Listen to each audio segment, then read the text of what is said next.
Good evening, everyone. Welcome back to another edition of the Watchpoint Post-Show live from the Blizzard Arena in Los Angeles.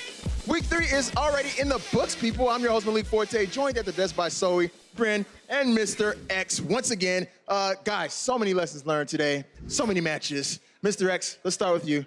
What did you learn today?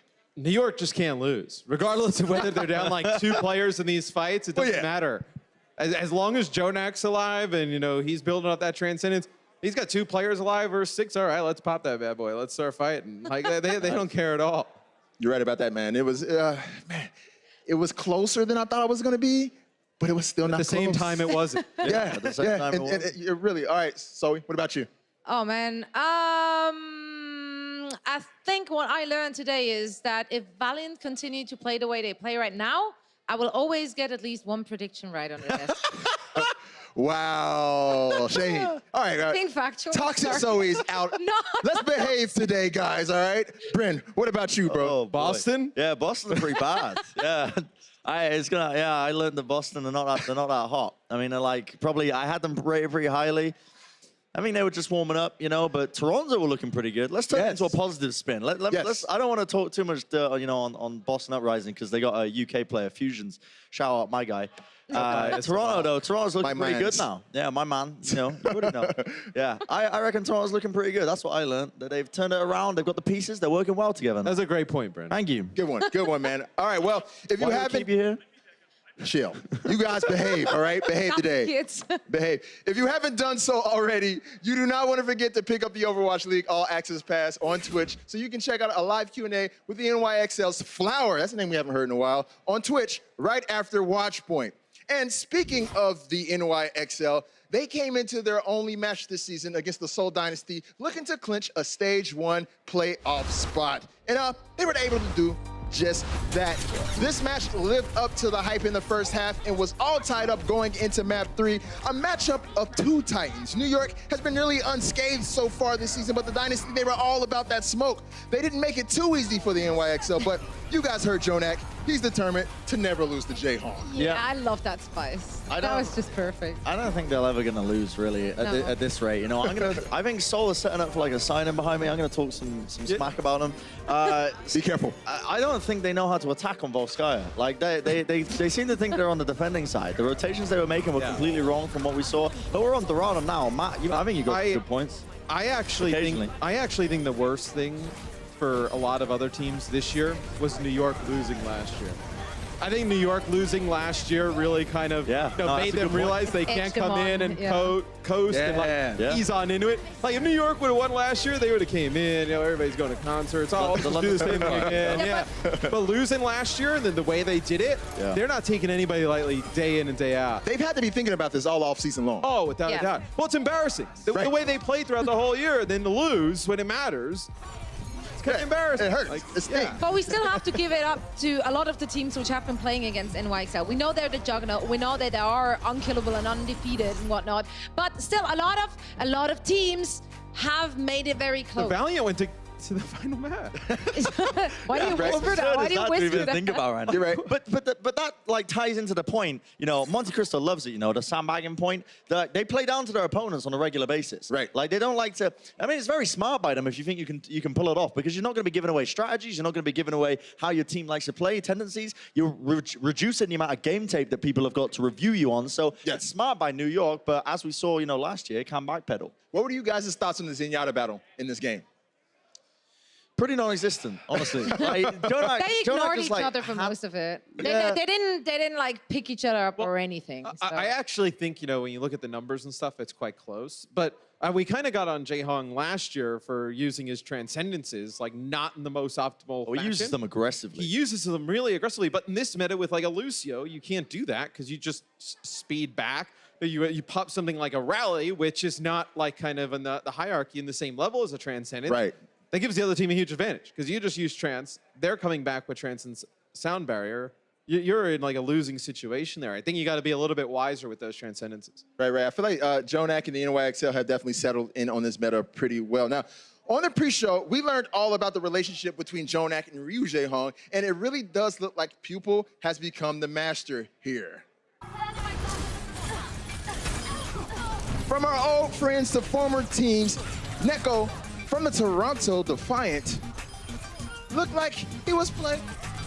Oh, It's actually, honestly an interesting game for me, from my perspective, like looking at this, because, like, again, Matt, you said I it want to yourself, talk about man. Neko too, Malik. I do too, man. I was like, hyped to move on to the next match. We're talking about Zenyatta so much here. You did it yourself, though, Matt. Like, statistically, there wasn't too much of a difference here, but you can definitely see it in the way they play. Like, one of the most standout things at the halftime that we pointed out was like the amount that they hold on to their ultimates, which we're probably going to be seeing again, assumingly. No, not quite, but like it is a huge difference, and you're completely correct in thinking the way that Ryu Jae-hong ends up using his transcendence is overly aggressive a lot of the time. But to be fair, there were a lot of moments in this game where the NYXL actually started to bait Ryu Jae-hong's ultimates. That happened more than you're right. once. You're right. And another thing I noticed too, there was just times where Jonak should have died, where he just didn't. like there were times where they were down 2 on 5, and Jonak was still alive at the end of the fight. Yeah, I mean, the graphic that you Absurd. guys ran at the half, like, you know, Jae-hong used about 3 or 4 more transcendences than Jonak at that point in the game. And they have about the same healing with the transcendence. Yes. Yeah. So it's like you're seeing like Jonak not use as many, but he's getting insane value out of it. Where Seoul, if you're going to use it to be aggressive, I think teams now with Lucio have caught up to that, where you just speed boost out. You can use something like I mentioned, like a rally to live through that. If you use it aggressively, you have to get a pick. If you don't get a pick with an offensive transcendence, then that is a waste. Right. All right, guys. Let's go ahead and finally move on to that match I wanted to talk about before. I want to talk about NYXL from the Toronto Defiant, because he looked like he was playing with a bit of a chip on his shoulder when he faced off against his former team, the Boston Uprising. And you know what? Boston, they're trying to avoid going 0-2 against former players. They lost to Guangzhou earlier on in the stage. And Toronto, they're looking to make their way into the stage playoffs, and after today, they're looking like a serious contender. Also, Ivy looked pretty darn good today. Oh my goodness. I was pretty high on Toronto earlier in the day. You guys weren't. All right, Matt, we get it. Listen. You, when we're into the predictions, you see us going for Boston. What You're don't like, you I'm like gonna be. about, what don't you like about Toronto? I'm really non-conformist. I actually It's really not like what we this team now, don't dude. like about Toronto. It's just what we thought we liked about Boston. That's positive. I like that. Yeah, thank you for spinning that one. Thank you for spinning that. I was honestly pretty hot on Toronto as well early on into the season. I was speaking to Barra, and he was like saying how they picked up a lot of these guys who, with the money ball method. You don't know what that is. They looked at the statistics of these players individually, saw how they'd work up together. I'm gonna call you out, NYXL. You need to own up, mate. You definitely died intentionally, It was bro. like a Pinocchio moment. His nose was growing up there with Danny as he was talking about that. Hold on to some of that, though, because we're going to talk about that more later. All right. That was a bit crazy, but what's up with Boston? Like, why can't they beat their former teammates? I don't get it. There's something up with Boston. I mean, you could definitely tell they were warming up a little bit as the match kind of went on, but I mean, damn, like I expected a little bit more from Boston. This is a huge play. I do have to point it out. There was no reason why Boston should have won this fight. They lost Calyx early on, then Envy ate the graph of Color Hex. They had a really bad Transcendence to open it up, and somehow, by some, I don't know what it was, magic, Boston Uprising actually ended up like winning this fight. And I can't even pinpoint why. Like, that was really odd. I think he touches the point at a time where he thinks he's going to force OP Roki? at the end. Yeah. And I think he may have been there a little bit. Definitely not as Too bad as early. the young Jin C9 that we saw the No. other day. I mean, that is No, legendary. that was not it. Listen, I don't want to relive those memories. Lots of fatty do. shatties, fatty grabs. I think it's going to take some time for Boston to really get this down, because I think Fusions just plays so aggressive that I think it's going to take them a while to figure out how to play with that level of aggression every single game. Right. It's gonna be hard. It's gonna be tough. All right, well, let's go ahead and check out how NYXL did against his former team. And you know what? It looks like he fared pretty well against his replacement. He certainly did. And AimGod had a target on his back. NYXL tried to actually frack him off the map. 9-0. So yeah, and he actually did so 9 times, which is that's rough. But overall, I mean, throughout the entirety of all the maps combined, it didn't look too bad. The difference wasn't huge. However, and NYXL did end up like edging away by just not dying as much. Yeah, I think that's so important. It's so essential for your It doesn't to stay really alive. surprise me, though, because NYXL didn't get subbed out for Boston last year because he was bad. Like, they just thought like AimGod was a better fit for the team. So seeing NYXL go to Toronto and have success, at least for me, it's just not No, it does surprising. make sense. For me personally, with this match in particular, we got to talk about Desires, because we've been putting this like on the back burner a little bit, but You're right. These guys, Ivy in particular, he is an absolute nutter. Like, this guy is unreal. I cannot believe the amount he was pounding in this game. It was unbelievable, dude. He had unreal graviton efficiency in terms of how he was building this, man. It's time to, he was getting him on average, getting like a grab every time that Color Hex got. It was just unreal. I think early on, the first 2 maps, let me formulate my opinion and my thoughts a little bit here. But this was just unbelievable, the fact that Ivy managed to build, I think, 3 Gravitons before the time that Color Hex managed to build 1. Rialto, he did that like twice. On Rialto, dude. Yeah. And this is what won Toronto these matches at the end of the day. If you're building the Graviton Surges more often, you can take these team fights, more successfully because it is the most powerful ultimate in the game. And that is what it came down to realistically with Toronto in that kind of matchup. Color Hex, again, not a bad performance, an average one at that, but when Ivy's performing as well as he did, like, it's hard to really compete on that level and really sort of bring it up for the rest of your team, so. Right, possibly a breakout game for Ivy for sure. All right, coming up, 2 teams, 2 LA teams, desperate to stay in the playoff hunt, take on 2 expansion teams looking to make their mark. Don't go anywhere. More Watchpoint coming up next.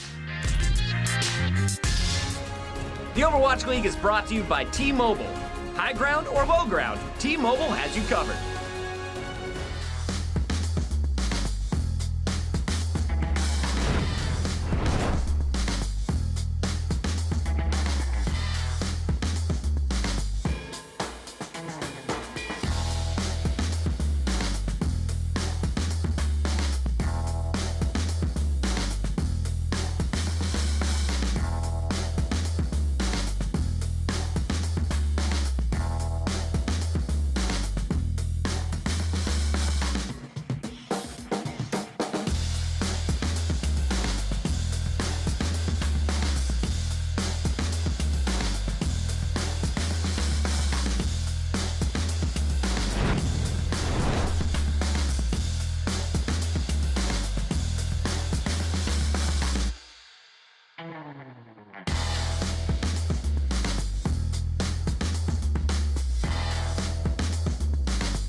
The hometown fans were out in full force today at the Blizzard Arena, but the Hangzhou Spark looked to play spoiler alert. And you know what? I gotta say, the boys in purple versus the boys in pink, it was a good match. Stage playoff implications are just half of the story here. Both of these teams are figuring out things rotation-wise. The Gladiators integrating Decay into their lineup, and for the Spark, keeping Guangzhou on that main tank role. Yeah, those fans are gone now after they saw this match. They're like, oh, man, this one was tough. I mean, they went across the street to the bar. They were like, man, we want Surefour back. No, but like, I think Wow, you went there. Decay, You no, went Decay was there. sick. Decay was sick. I don't think you can pin any of this on Decay. I think you. So you want to pin it on Roar? No, I don't even want to pin it on Roar. I want to just pin it on that the communication looks really off between the supports and the tank line. Like, every time Roar would go in, it seemed like everybody was like 1 or 2 steps behind. They weren't able to get there to help them out. It's something that's going to come in weeks, but really hurts their stage run. Sure.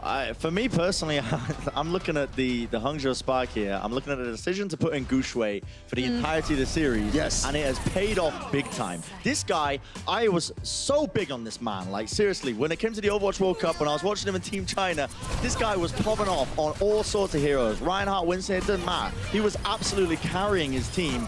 And it's good to see that now that Hangzhou is kind of recognizing the kind of talent they've got in their hands. They've just been having him on the bench for the longest time. I can understand why. Partly, Yeah, I was about to say, like, there was good reason Well, to kind of communication. keep him out of it. He doesn't speak the language. Yeah, sure, you that's know. one reason. But the fact that they've just left this talent just kind of sitting there unused for the longest time, and now they finally got around to using it. I mean, what better example do you need than this match here to see that they made the right decision? I mean, I think after a while, it was just, I think you hit it right on the head for it. It's like, you can't just keep that talent on the bench. Like, That'd even if be- you that'd know be the the biggest teamwork way. may be a little Yeah. bit off. That's like, how you create a Fisher. Yeah, you gotta go. Like, you gotta go with it, right? Like, it's just, and I think they looked great with him in the main tank role. I think he forces some aggression that they lacked previously. Yeah. And I think that aggression helps players out like Godspeed, like build up some charge and play well. All right, I got one for you guys, because you mentioned a little bit about the Gladiators having some miscommunications out there. Do you think they're missing Bishu, somebody who can kind of translate on the It's a fly? great point. Yeah, That's a super actually, good point. there might be. Bijou has been helping that very team in the past to bridge that gap and actually make sure that they can communicate the Koreans and the non-Koreans in the team. So now it seems to be lacking, like you pointed out. There seems to be some breakdown in communication. So that's very unfortunate because all those players are so very talented. And Gladiators is a team which does rely on those more choreographed, telestrated kind of plays. They like to set it up. They like to have it structured. That's why, as we talked in halftime, they're not doing fantastically on control maps, more on basically any other map.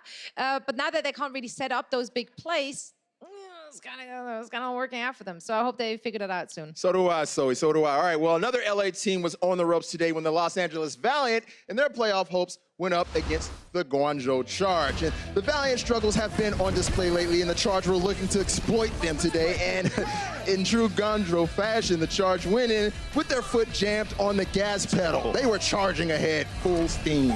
Yeah, again, staying true to that name of theirs. They just went in there, and somehow it, most of the time, actually pays off. They don't really need to retreat. They took all the keys off their keyboard outside of W, and they just go. Let's just They went go. for it. But you know what? People don't see that coming either. It's like, oh, they're 3 men down. They're not going to engage. Oh, they will, though. I'm really excited with like how Hotbus played in this roster. Yeah. No, towards the end of last year, he busted out the Tracer, and it kind of like, I mean, he was good, but I think everybody kind of took it as like, okay, like Hotbus just going out there playing some Tracer, messing around, but like, he's an actual problem. Yeah, he's this is good. his meta game. That's the thing about Hopper that we need to consider here. Like having a Tracer player, having a Diva player that can flex over to the damage dealers. Crazy. That's huge in this meta right now. When teams are pulling out like triple DPS, quad DPS, to try and sort of counteract a lot of these comps that the teams are running. He also has Shu and Happy. That makes it a little bit. Yeah, it makes it a better. bit easier. Yeah, a bit easier. definitely. Yeah, I just feel like every single member of the Charge is adding so much value. Like everyone is carrying their own weight and then some.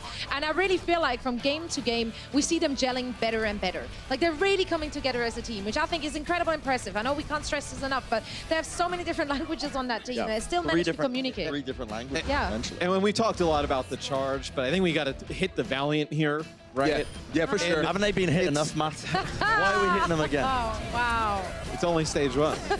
But no, seriously, Constructive criticism like, is good. you have Be when you constructive, have this that's much talent on a roster, right? Where I think their front line can be very strong with Fate and Space. I think Izayaki is a very good flex support. You know, flip a coin. It doesn't seem like they really have any idea who's playing main support and why right now. But they need to either decide on like, okay, here's our 6 going forward, or like make some changes and try and find 6 that they can move forward with. It just seems like there's a ton in question right now. When I look at that team play, it looks like there's 2 different units out there. There's some serious miscommunication. I hope they figure it out, because on paper, like that's a top 5 front line right there. It's just bad vibes on that team right now. Yeah. Really? How'd you tell that? Elaborate, please. You see the highlights? You see the highlights? Yeah. I'm copying the Brent All right, you School two of stop analysis. it. You two stop it. And with that loss, the Los Angeles Valiant are officially eliminated from the Stage 1 playoffs. I definitely did not expect the number 2 team from last season to be in this position this early. I don't know about you guys, but it's pretty crazy. But plenty of sick plays from that match and the entire day. But coming up, we narrow it down to our 5 favorite moments from Sunday's action. Don't go anywhere. This is Watchpoint. The Overwatch League is powered by Intel.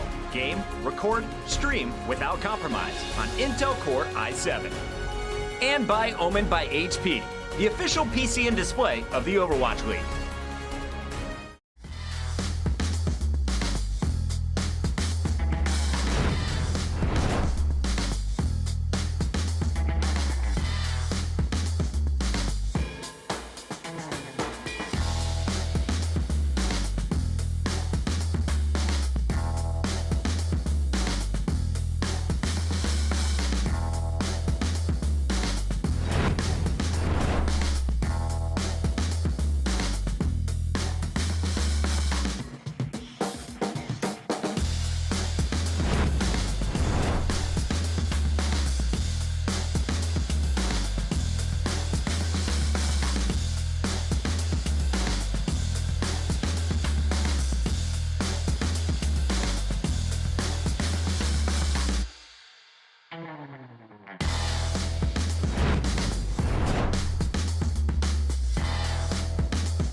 Welcome back to Watchpoint. Malik here with Mr. X, Bryn, a well-behaved Mr. X and Bryn, somewhat. Always well behaved. Somewhat. So they doing all right? They're doing okay so far? Yeah, I don't know. No dessert. All right. That's my verdict. All right, well, guys, today was jam-packed with hype moments, but it's time to show our favorite ones, starting with number 5, which was a crazy, sneaky little back cap from our guy Space. A highlight for the Valiant. Some good vibes. The best part is just like when they start shooting at him, he just stands there with the defense matrix. He's just like, you guys can't do nothing. Yeah, he's just chilling. I would pay to be in the comms right now for Hopper, like just listening to Hopper, what he's saying as he's shooting him, just like guys, like all right, realistically. So, next moment. Earlier, I was a little bit punny during the pre-show, and so he could not seem to stop laughing at that. Is your shangover? Is it over? A little bit of a shang Are you still? Are you still shung over, Zoe? Is it done? Why is this hitting me twice? Those 2 wins for this week got Zoe all shung over. Everybody tweet at Zoe, shangover. And Please don't. cracked up laughing. Tweet her puns. All right, next up, we got Shaz with this crazy kill through the building on Lucio, shredding him to pieces. That's wild. But there ain't no way he intended on that. purpose. Like, that's actual filth. Like people again putting disrespect on Shaz's name as a support player, but Who's doing I still that? rate him. Who did that? Who put that? Who did that? Probably you at some point. What? All right, and you Just know, make that play was so accusations. awesome that the Gladiators fans they started a dance party here at the Blizzard Arena because they were hyped because of that good play. I saw this up in the caster perch. I was like, the hell's going on down there? Like, everybody's dressed up. Like, dressed up Sometimes like you an just actual gotta dance it gladiator. off. Yo, how do you pop lock Look in at that Gladiator that. gear? Oh my Your goodness. team's losing. Sometimes you just gotta let off some stress. Bro, they're trying to hype the team up. Gladiators got some B-boys. Did it work? All right, last but not least, Neko getting revenge on the Boston Totally Rising. unintentional, by the way. I told you we were going to talk about this. He put the Boston logo on the ground, and he said he didn't do this intentionally. Oh, like, man. he didn't mean any shade toward the Boston Red. Such What do an you guys think? unfortunate accident. I think It's Neko's alive. unfortunate that right here he already put it on the wall, so you already knew it. Did you just see You that? knew, man. You knew. All right, guys. Those were the most over-the-top moments of today. Now, let's see who are all cheering for on Twitch. The Atlanta Reign, of course, they're still on top. The Rabbit fan base is keeping them up there. We got the Hangzhou Spark, the NYXL, the Houston Outlaws, and the Dallas Fuel rounding out the top 5. And then moving on to the individual leaderboard. What was that? There was one you wanted me to call out number yesterday. 10. Man. Number 10, U505 Type 9. Nice, nailed it. I nailed it. Yeah, you actually did. Way better than Puckett. I went back. I wouldn't have even said it. I would just said number 10. I practice, man. I practice, man. You guys keep those cheers coming. We love those donations. And week 3 may be done, but we still got some knowledge to drop. We'll tell you what we learned this week right after the break. Stay tuned.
Taking a look at the standings after 3 weeks.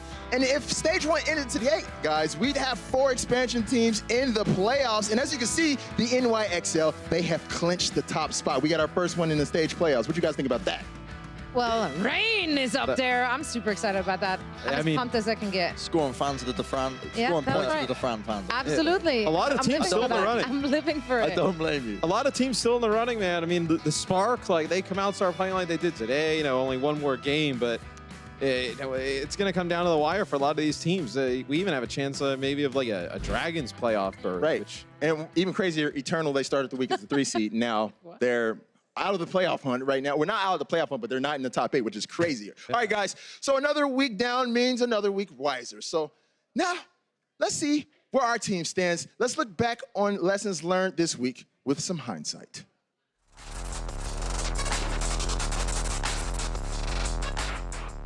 Well, I think what I've learned this week is that it's not just plebs like me looking at the pro players for a sick place to copy. Sometimes it's those pros who get some inspiration by things they find on the internet. Just like that super incredible Zarya grab rooftop drop we saw from the friend from the Atlanta. that's the right technical name. Yeah, I think that's the medical term for what we saw. Quote that. Yeah, no, that was inspiring. That was awesome. Oh, man. All right. Is it my go? Yeah, you're up. Yes. Brand's go. Go ahead, Let's bro. see what All Brand's got to say. Listen up. Listen, I've learned that, you just got to not predict against the Houston Outlaws because then they turn you into a meme on their social media. And they get all the little fans, you know, and then they start coming at you. They start at you on Twitter, on Insta, calling you out. Listen, the segment was the hottest takes. That's the hottest take I could think of. Okay, Houston, yeah, they're good now. Listen, I'll be the first one to admit it.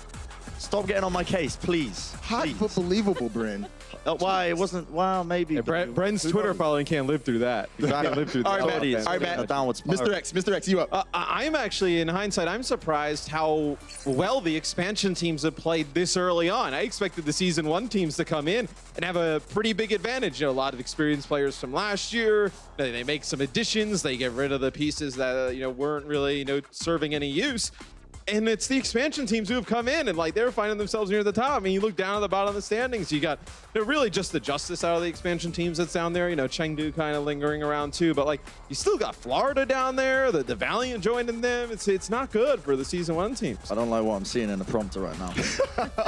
All right, guys, I got one. Is it my turn? Yeah. All right. So this is my hindsight. If you ever have to tape anything to the back of your neck, say like an dude. earpiece or something like that, you might want to wash it off. Please. Otherwise, it looks like you tried to get the amplification matrix tattooed on the back of your neck, Brent. Bro, Look at this. Look at this. This is after 5 minutes of scrubbing, by the way. look at this We still dude. couldn't get it up. Amplification matrix with double intelligence. Oh, man, you're getting a scruff on my neck as well. Somebody must have hacked it Still before there. it went live. Brent, is it still there? Oh, yeah, it's still there, man. Let me see, Have a bud. look. Oh yeah, it's I as was fresh as zooming. ever. You can still see it, you see? Bro, get that off your neck, that. dude. That's so... Bro, Should try, listen, shower. I'm going to shower tonight. I showered yesterday, it didn't come off. I don't think it can come off. Well, sorry, Brent. I had to call you on it. Anyways, that's going to do it for us buddy. today It's all right. and this week. We'll be back on Thursday for some more Overwatch. But until then, go get those placement matches in. Go do it. We'll see you next week.